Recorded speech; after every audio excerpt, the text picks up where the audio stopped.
Hello students, welcome to this module on function spaces, which is basically a continuation of what we were discussing in linear algebra, but we are now going to generalize the notions that we have discussed so far into functions. Okay, what are functions? We know what functions are. A function f of x in a given domain, let's say in a given domain, let's say 0 less than equal to x less than equal to pi. Let's say f of x is sine x. Okay, so a function has an infinite number of values in this domain because x varies continuously. X is a continuous variable. X varies continuously. So a function also has infinite number of values, so to speak, or an infinite collection of numbers. So in some sense you can think of functions as therefore vectors in an infinite dimensional space. Okay, so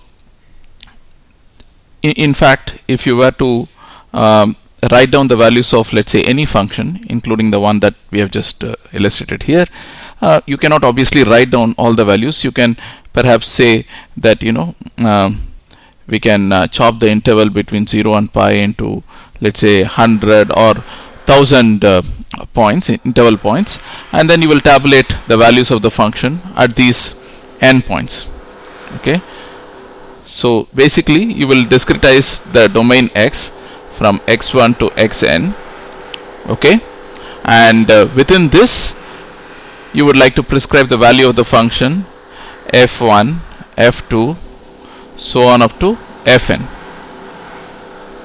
Okay, now so even though functions are naturally thought of as infinite dimensional vectors, it's not easy to visualize them because the dimension becomes very large, but you can think of the infinite dimensional vector as a generalization of a finite dimensional vector, like the way we have discretized the domain and tabulated the values of the function at n points, and as n tends to infinity you truly approach the notion of an infinite dimensional vector. Okay, this is one simple way of understanding how we can generalize the notion of vectors to include functions which can be thought of as infinite dimensional vectors. So if I represent a function u of x by the vector u, and if I represent the function v of x by the vector v, then u vector plus v vector is simply u of x plus v of x, and a scalar times u vector is a scalar alpha times the value of the function u of x at a given x, and so on. So this will satisfy, all I'm trying to say is functions also satisfy the basic axioms. Functions also satisfy the basic axioms of vector spaces. Okay, now the most important distinction that comes, however, is in the notion of or definition of inner products of two functions or scalar products of two functions.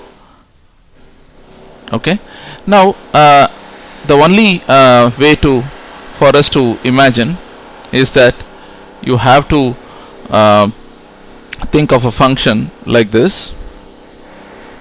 Let's say you have a function like this. Okay, this is f of x as a function of x.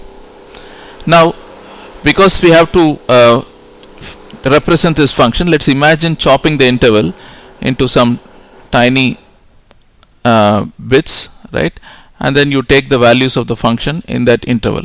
Okay, so you chop the interval like I mentioned before. So the function will take values. Let's say if you have two functions u of x and v of x, so if you call this x0, x1, x2 and so on, so u of x will take value u1, u2, u3, so on up to un. So let's call this x1, x2, x1, x2, so on up to, let's say, xn. Okay, and similarly v of x will also take values v1, v2, v3, so on up to Vn. Okay, so we are chopping the interval between, let's say, A and B into n points, and the distance between the two points is delta, is B minus A upon n. Okay, we are uniformly dividing the interval, let's say. So now how do we generalize the notion of inner product? And for now, assume real valued functions. We will generalize to complex valued functions shortly. So for now, assume real valued functions. So the inner product of two functions uv, we can generalize the notion of what we did for vectors. So we can take I is equal to 1 to n ui times vi. Okay.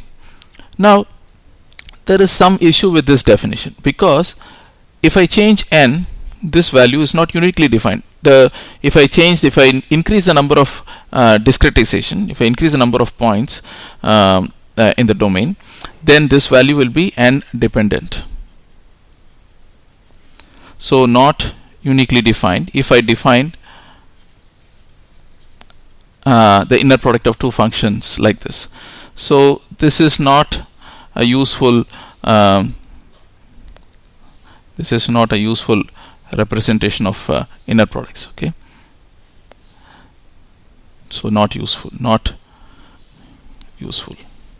Okay, so how do we then address this particular concern that we are getting an answer that is dependent on the number of points we choose to discretize a domain with? Well, you try the alternate definition.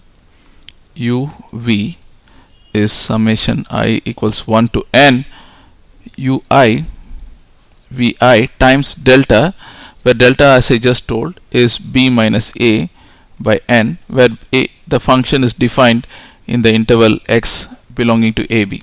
Okay, so let's define this.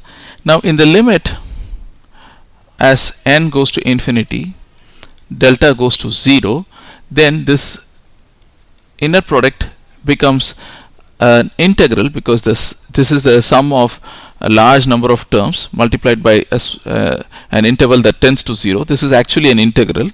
This is the fundamental definition of integral. This is therefore u of x times v of x dx. This is the definition of inner product of a function. Okay.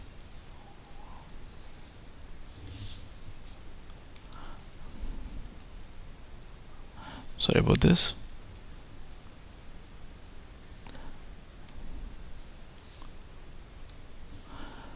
This is the fundamental definition of inner product of two functions, namely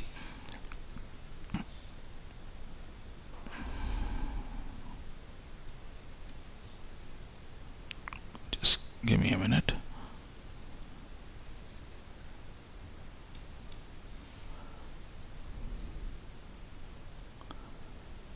Okay, this is the fundamental definition of inner product of two functions, two real valued functions. So far we are restricting ourselves to real values. We will generalize how this changes to complex valued functions shortly. So we can also generalize this to the notion of orthogonality.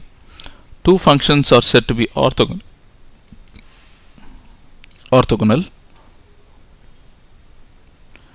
if their inner products are 0. That is, instead of 0 to L, I can call it A to B to be consistent with what we have discussed. A to B, right? F of x, g of x, dx is 0. Then the two functions are orthogonal, and two functions are said to be a function is said to be normalized. If its inner product with itself is 1. That is, integral over some domain f of x squared dx is 1. Okay. Now what the domain is depends on the physical context of the problem. In some problems you may have a finite domain between -1 and +1. In some other problems you may have between 0 and L. In some other problems between 0 and infinity. In some other problems between -infinity and +infinity. Okay. Now the definition of this, the normalization, assumes that this integral is well defined.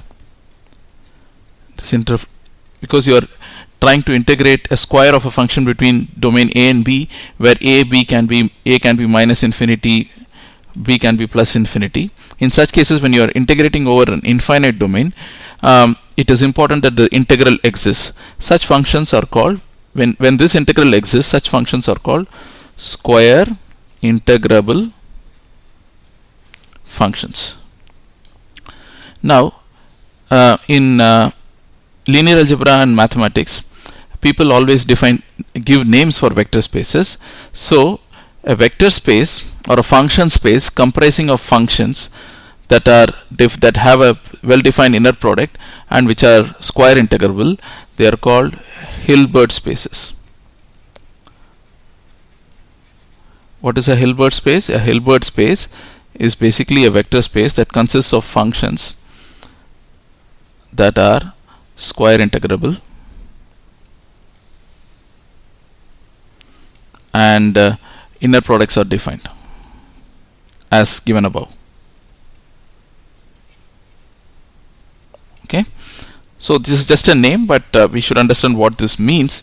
This just means that you can define inner products and you can define the norm of a function. Okay, so have you seen orthogonal functions before? So examples of orthogonal functions.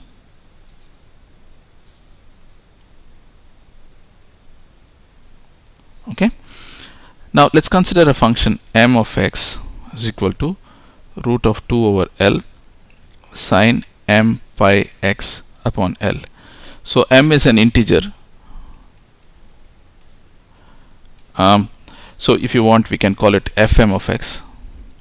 Okay, m is an integer. Right, so this is a function, and let's say you have another function fn of x is root 2 by L sine n pi x by L, and n is again an integer.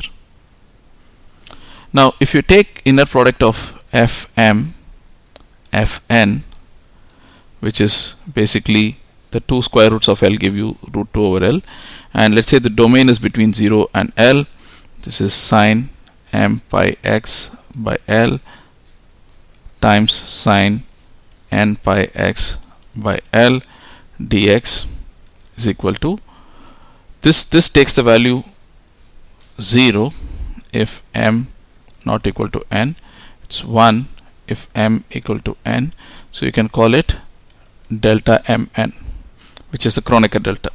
So these functions, sine functions, are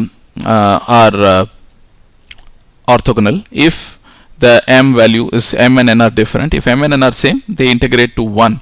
So such functions are called orthonormal functions.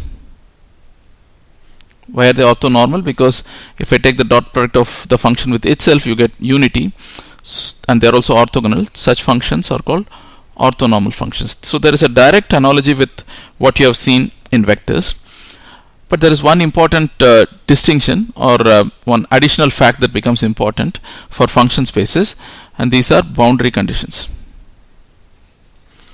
That is, what the function should take the same value at the beginning, and here we are considering 0 and L. So we will consider a class of functions which all will satisfy this, but they all will satisfy that the value of the function is 0 at the two endpoints. This is not always true. You can have functions which are not 0 at the endpoints, but they will not be considered under this class of functions. Okay, so the boundary conditions become very important. In addition to, in finite dimensional spaces, you have the dimension of the space. Here the dimension of the space is infinity, but the key thing is boundary conditions which have to be specified. Okay, now we will generalize the notion of inner product to complex valued functions.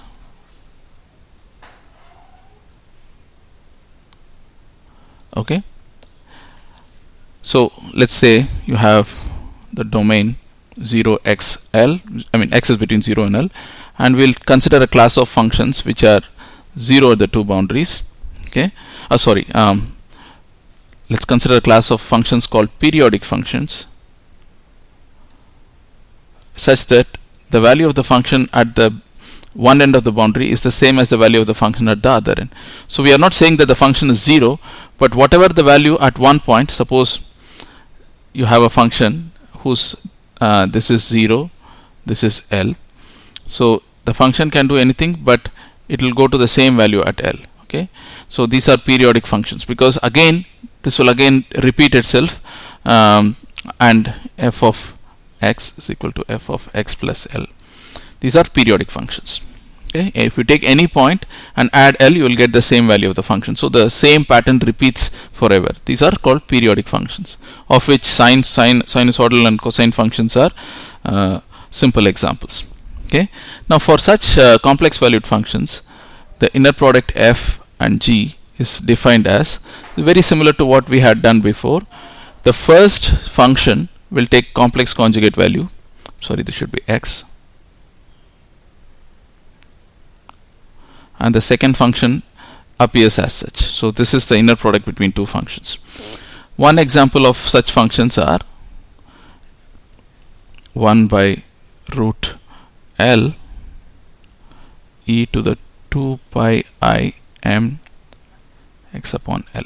Okay, so these are complex valued functions because you have e to the I. Okay, now the next question comes. So we have defined inner products, we have defined the norm of a function. The next question comes, how do we get orthonormal eigenfunctions?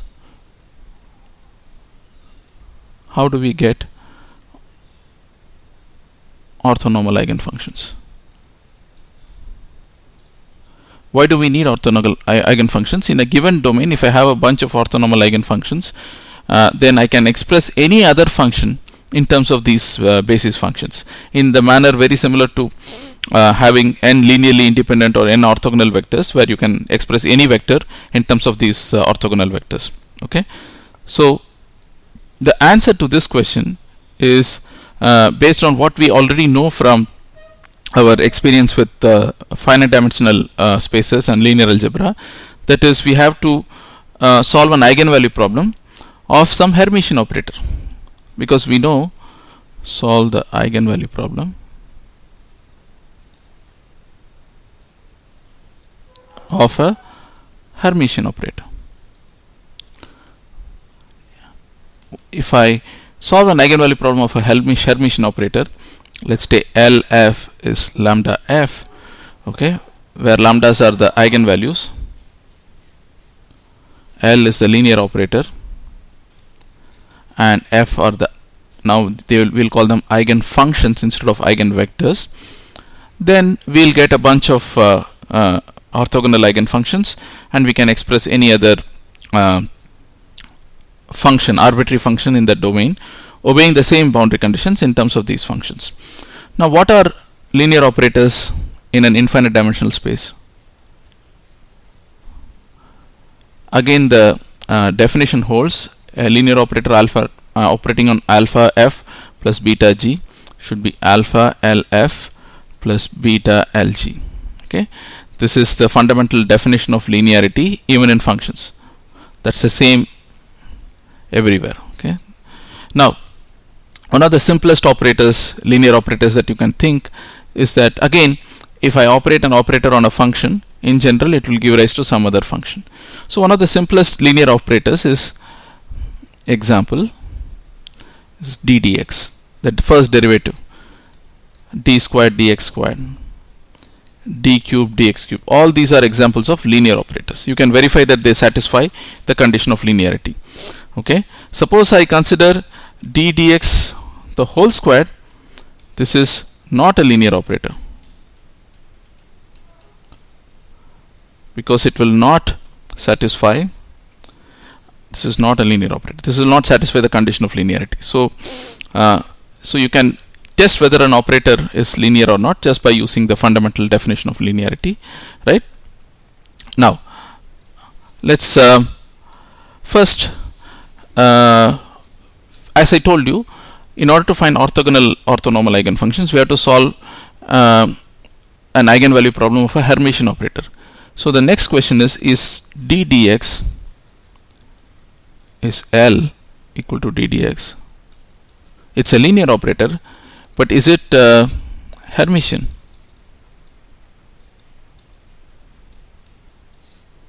Okay, how do we find out? So we have to go to the notion of, or in the language of function spaces, is it self-adjoint? Okay, now what is the definition of, recall the definition of an adjoint operator? This is the same as before. Okay, here the only thing is the operator becomes a differential operator in function spaces. F LG is L dagger F G. This is the adjoint operator of L. The operator is self-adjoint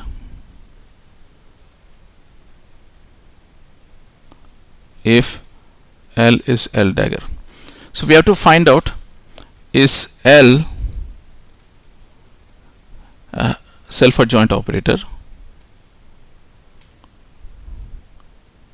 How do we find out? You can simply substitute L out here, F dg dx. If it is self-adjoint, we don't know, then L will be the same as L dagger. So here also I will have df dx g. If this happens, then we know that the operator is self-adjoint. Okay. Now, so what do? We have to use the definition of inner products. So let's use the domain 0 to L without loss of generality. The first function appears with complex conjugate. The second function appears as such. Is it equal to, so I'm putting a question mark, 0 to L df dx times g dx. Now the operator is real, so even though if I take a complex conjugate, only the function takes the value of conjugate. Okay.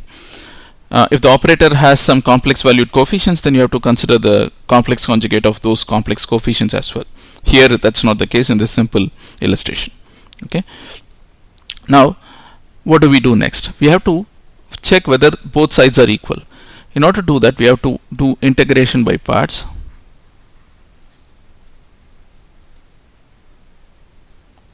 Okay, when you do integrate by parts, this is u dv, which is uv minus integral v du. So f g minus integral g. Now this is the left side. The question is it equal to 0 to L? These are just multiplication of product of two functions. I can change the order. Nothing changes because of that. Sorry, there should be dx here. Now if you do this, now we have to assume some boundary conditions in order to treat the value of the function at the boundaries. So let's assume boundary conditions. Let's say f of L is f of 0 and g of L is g of 0. These are periodic boundary conditions. If you assume that, then this will become 0. Okay. If this becomes 0, all right, then you have to ask the question whether the left and right sides are equal.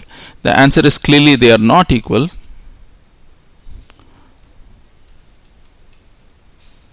because of the presence of this minus sign here, and this is obviously a plus sign, so they are not equal. That means that we are left to conclude that L is d dx is not self-adjoint. Okay.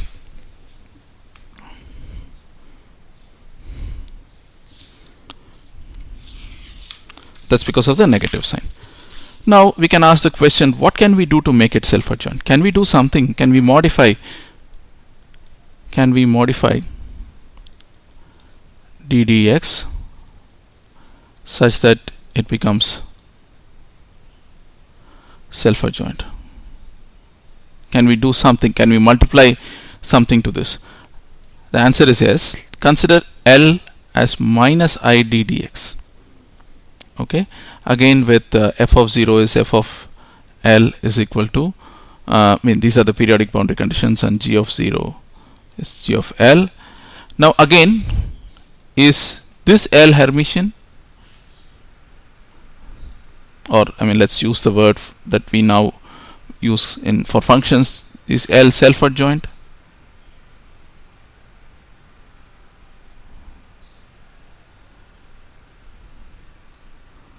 How do we check this? We can ask, is F LG is the same as LF G? The answer is, you have to do the integration, that is the inner products are now integration. F star LG is L is minus I D dx is it equal to 0 to L. Now the first object in the inner product comes with complex conjugate, so I have to do minus I df dx the whole star times G. Okay, so I have to find this out. Now if I take the complex conjugate of this, I'll get plus I df star dx G. Is it the same as 0 to L? Okay, F star, okay, I can even pull the i's outside. Here minus I the whole conjugate is plus I, here there is a minus I dg dx. So are these one and the same? This is the thing that I have to verify after using integration by parts and using the boundary conditions. Okay, so I'm going to copy this,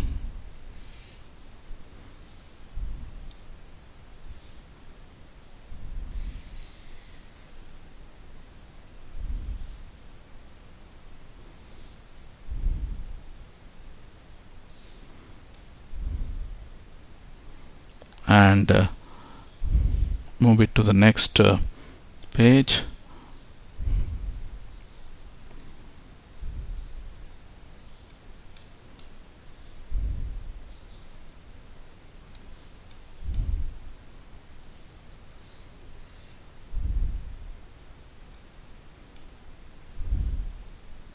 Sorry about this. Okay,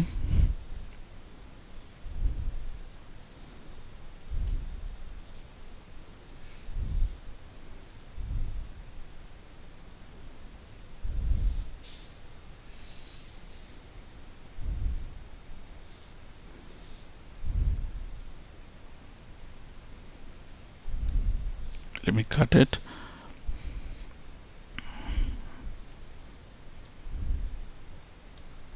Okay,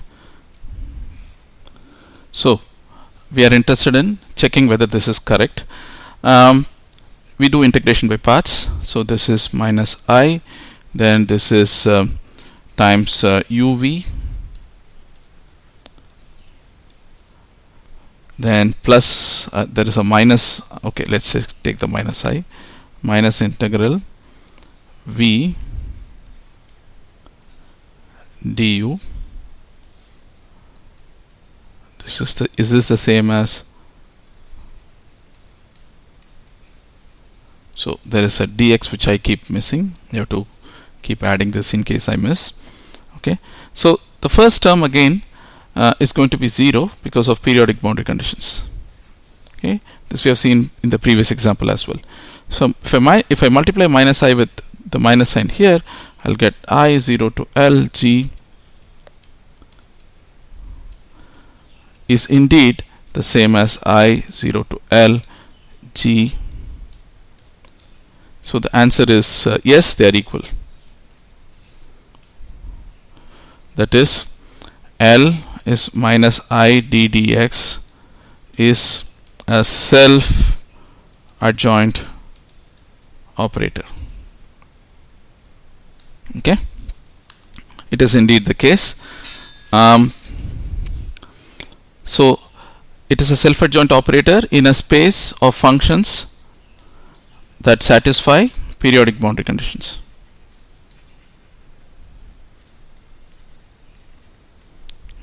Okay, now how do we find? Next is, now that we have shown L is minus I d dx is self-adjoint, or the equivalent of this in matrix is Hermitian, right? What are the eigenvalues and eigenvectors of this operator?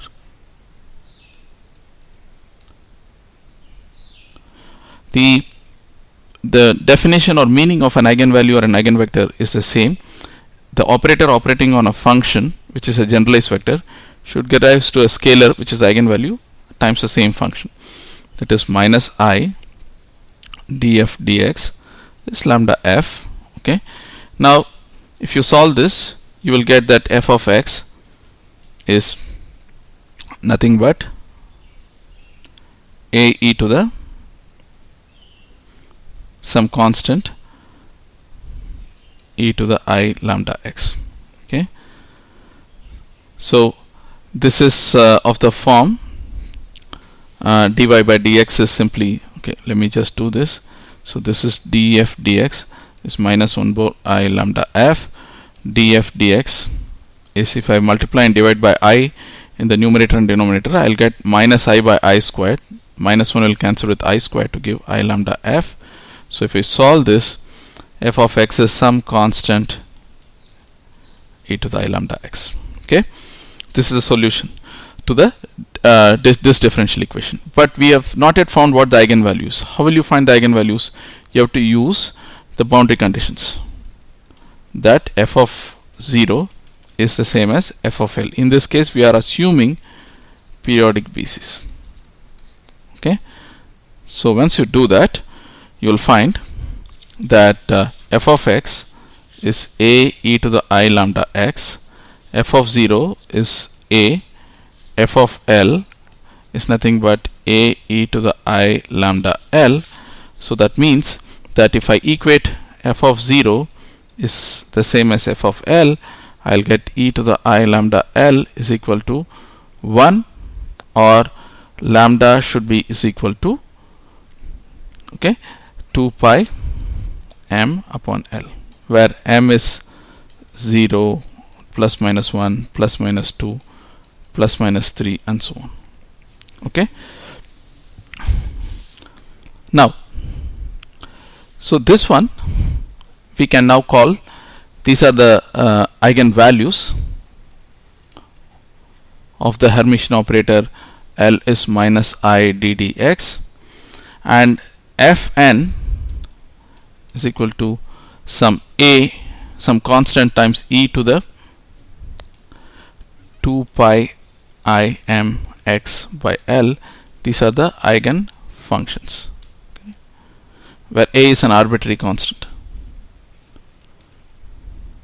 You cannot fix a, you can set it to any value, because eigenfunctions and like eigenvectors cannot be uniquely defined. Okay, right? So, but the usual condition or usual convention used is to make it such that Fn is unity, that is, it's normalized such that it has unit norm, in which case you will get Fn of x will be 1 over root L exponential of 2 pi I m x upon L. So these are the eigenfunctions, which are the analogues of eigenvectors in the usual matrix eigenvalue problem, and these are the eigenvalues. Okay, right.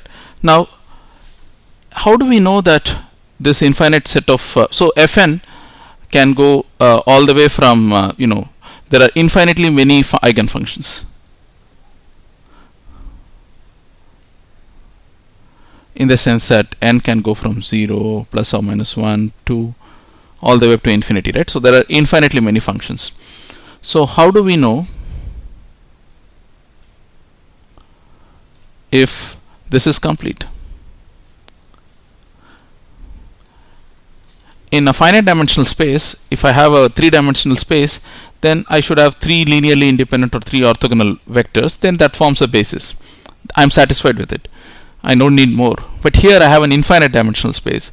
So how do I know that I have a complete set of functions? The answer is not so simple, because suppose I say that we remove the eigenfunction corresponding to m is equal to plus or minus 67, right? We would still have an infinite number of functions, but that set will not be able to express a function of the form e to the plus or minus 2 pi I 67x by L. If you have removed this function, then if you have this function, this cannot be expressed in terms of the other functions, because they are all linearly independent. They are indeed orthogonal to each other.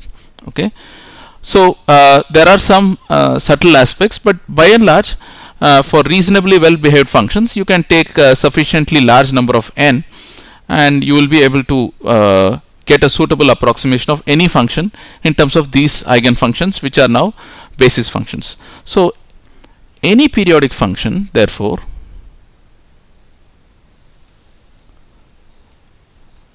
okay, in the domain 0 to L can be expanded as g of x is equal to summation over m g of m 1 over root L exponential of 2 pi I m. Okay, so these are the coefficients of expansion. These are the eigenfunctions.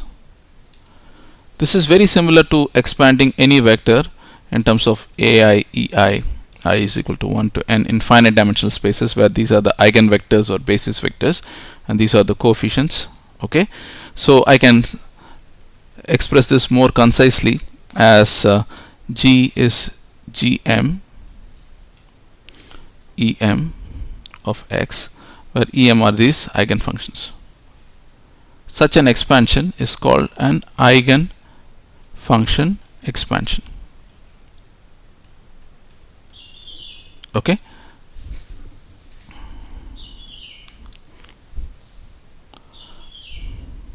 okay, so this is very, very useful, and in fact this notion of expanding any arbitrary periodic function in terms of this is an example of the famous Fourier series.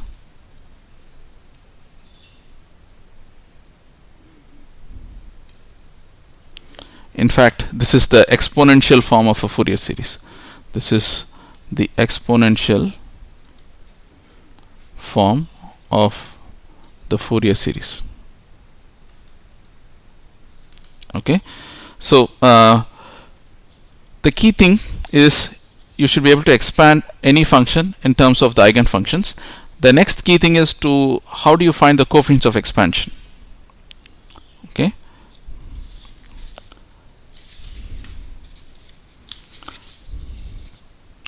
so how do you find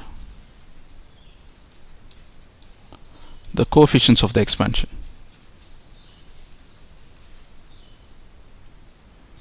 Okay, so like before, Gm is nothing but Em of x operating inner product. You have to take the inner product of G with respect to the mth eigenvector. So this is nothing but, so see, note that you have Gm's here. So you have eigenfunctions Em, right? That's what we are doing. So this is 0 to L. The key thing is these are complex valued functions, so you have to take complex conjugate 1 over root L exponential of minus I 2 pi L g of x dx. So this is the way of finding Fourier coefficients, or the coefficients of expansion of any periodic function in terms of the exponential orthogonal functions. Okay, so this is very, very similar to what we have done before. Let me do it slightly better. Okay, for functions, for vectors, this is exactly the same. It gets generalized to functions as well. Now let's take one more example. Let's take a second order operator.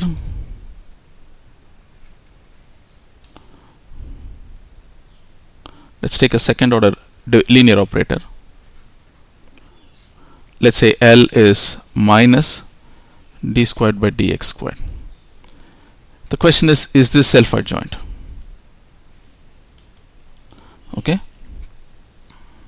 Again, the only way to check is f minus d squared g dx squared, is it the same as minus d squared f dx squared operating on g? Right? Now this is the only way to check. Now this is nothing but 0 to L f star minus d squared g dx squared dx. Is it the same as 0 to L minus d squared f dx squared g dx? Now I can strike off the minus signs on both sides, right? I can remove the minus signs on both sides, and then I'll integrate by parts twice. So the first integration by parts will give, this is u, this is dv, this is u. This can be thought of d dx of dg dx. So v becomes dg dx, so uv minus integral 0 to L v du. Now I'll consider this as u and this as dv. So once more, this is u, v, this is dv, so v is just g minus integral v du, the second derivative.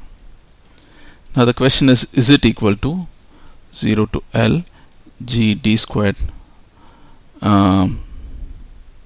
Sorry, there has to be a star here because it comes first, so there has to be a star on the right side as well.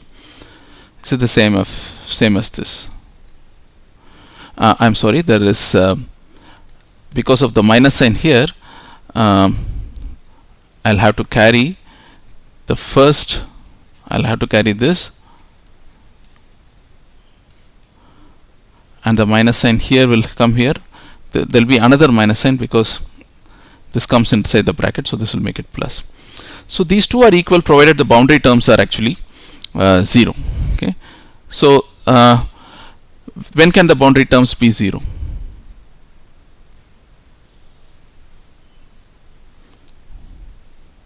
These are the boundary terms, in case you are wondering.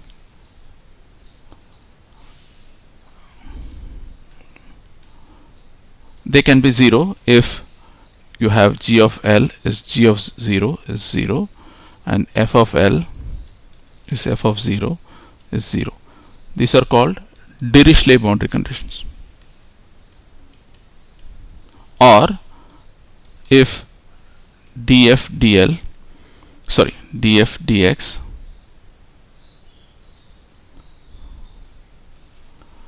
at 0 is df dl dx at L is 0, and dg dx at 0 is dg dx at L is 0.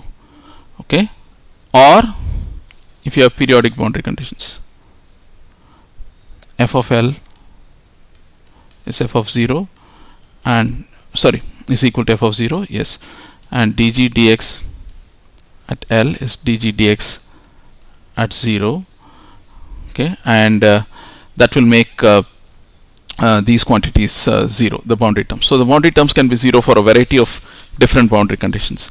So in all such cases, the answer is yes, this is self-adjoint because this bunch of terms becomes 0 and this is the same on both sides.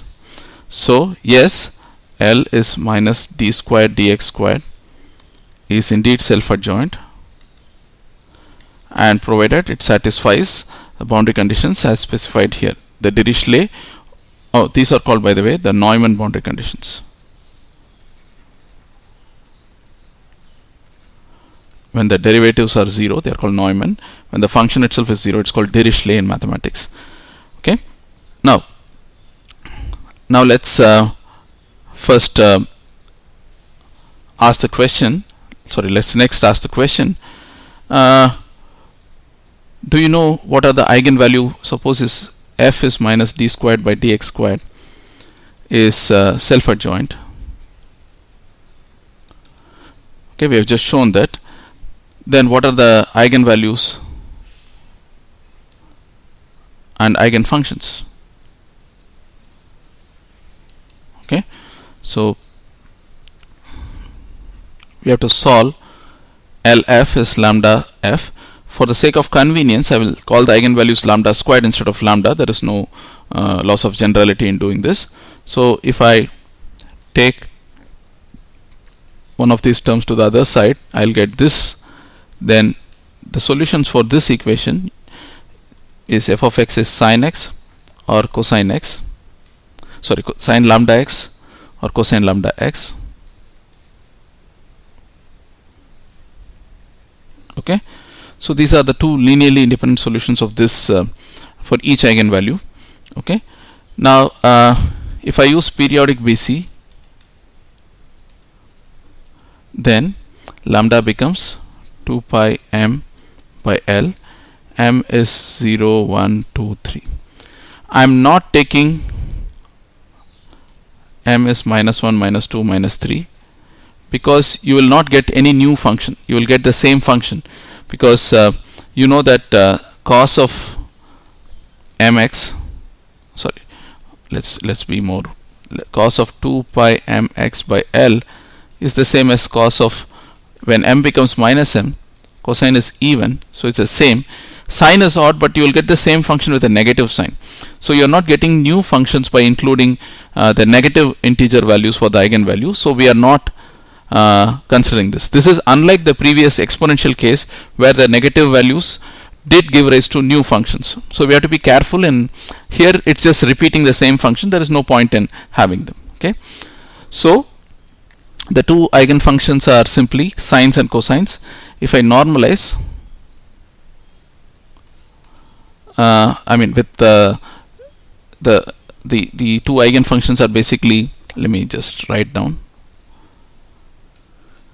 sine 2 pi mx by L and cosine. If I normalize this such that if I multiply the function by itself, I get unity, then I will get this.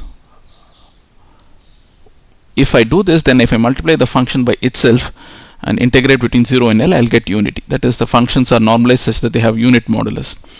So any periodic function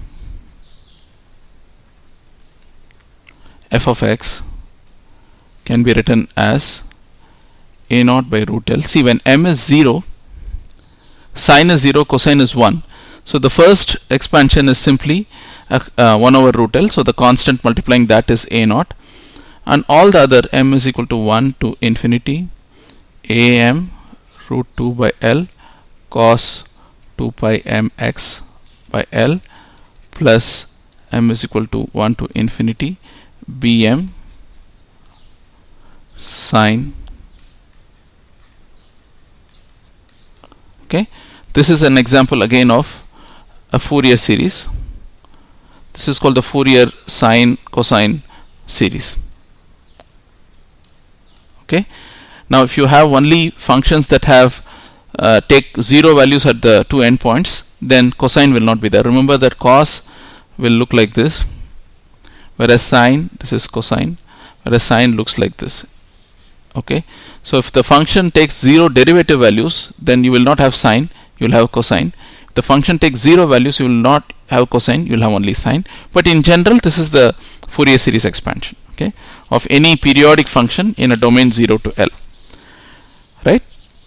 Now, how do you find the coefficients of expansion am and bn? Again, using orthonormality. So you should note that 0 to L root 2 by L sine 2 pi mx by L sine 2 pi nx by L. This is again multiplied by root 2 by L dx is equal to 1 if m is equal to n, is 0 if that is delta mn. Similarly, 0 to L root 2 by L cosine 2 pi mx by L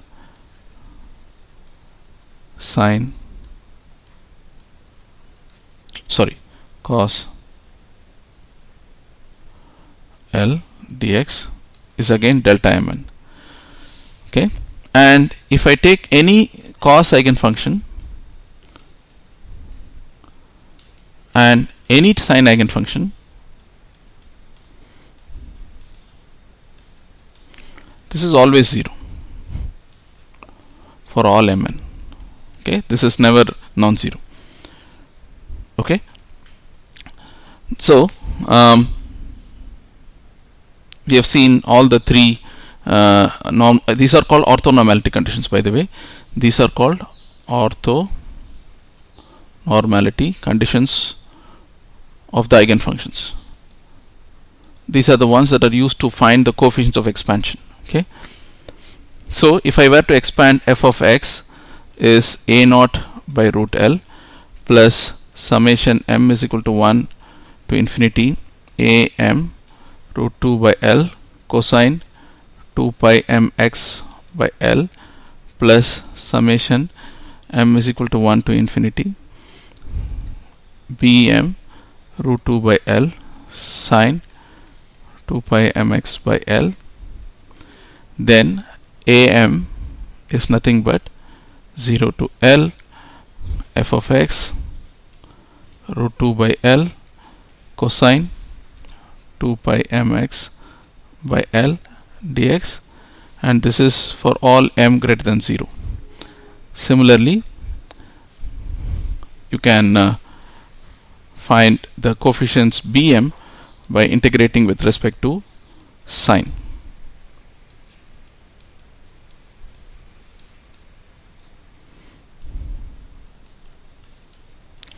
A naught is found separately simply by 1 by L 1 by root L. Okay, now this notion of expanding a function in terms of basis for orthogonal eigenfunctions, orthonormal eigenfunctions, is very similar to the notion of expanding a 3D vector in geometry, ai ei. If I ask you to find ai, you will say that take the dot product of so let's call this k is equal to 1 to 3 ak ek. If I ask you to find any one ai, you will say take dot product of ei with respect to a, that is k is equal to 1 to 3 ak ei ek. Now ei ek is delta ik, so this becomes ai, this is ei a. This is the same as this. Okay, only thing is if I were to expand, if I were to express this as f and em, it's the same as what we have here, right? So there is nothing that has changed. The notion of eigenvalue, notion of finding the coefficients of the expansion using orthonormality condition remains exactly the same. Okay, in Fourier series. Now we'll consider one last result in Fourier series, or more generally eigenfunction expansion. It's called Parseval Theorem. Suppose I say that you can expand a function in terms of eigenfunctions ek of x, where k is equal to 0 to infinity, then fk, and I'm going to assume that these are orthonormal eigenfunctions. Fk is nothing but ek operating on f, okay, inner product, which is a to b ek of x f of x dx. Okay, and the Parseval theorem is a very simple idea. Let's first take the inner product of f with respect to f. You will get f star f dx. That's the definition of inner product of. This is nothing but integral a to b summation. Instead of f star, I'm going to put ej of x whole star. Instead of f, I'll put k fk ek of x. Okay, now I'm going to change the summation and integral. I'm going to rewrite this as summation over j, summation over k, fj star fk. I'm going to bring the integral in a to b, and I have ej star x, ek of x, dx. What is this? This is nothing but ej ek, which is delta jk. So what we are doing is inner product of function with respect to itself is double summation jk fj star fk delta jk. The delta jk will kill one of the summations and replace the indices j with k or vice versa. So I'll write this as summation over k fk star. J has been now replaced with k because of the delta function. Fk star fk, that's nothing but summation over k mod fk the whole squared. This is inner product of f. This is Parseval's theorem. Now what is so surprising about this? This is exactly analogous to, suppose I write a vector in 3 dimensions as in a given basis, then a dot a, you will know, is summation I is equal to 1 to 3 ai squared, which is a1 squared plus a2 squared plus a3 squared.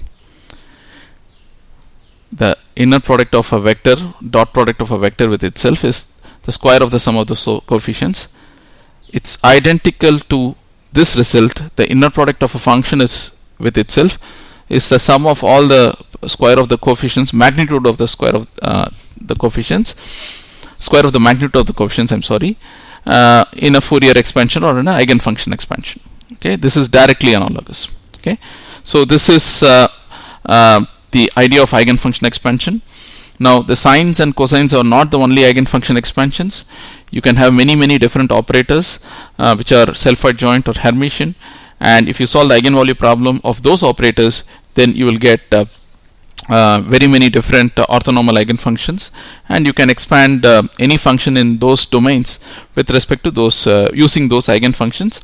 And the way in which you find the coefficients of expansion is precisely using orthonormality. You are guaranteed that the eigenfunctions are orthonormal because orthogonal, because the operator is self-adjoint. If you have a self-adjoint operator, you are guaranteed to have real eigenvalues and orthogonal eigenfunctions. So I'll stop here and I'll continue from here in the next module. Thank you.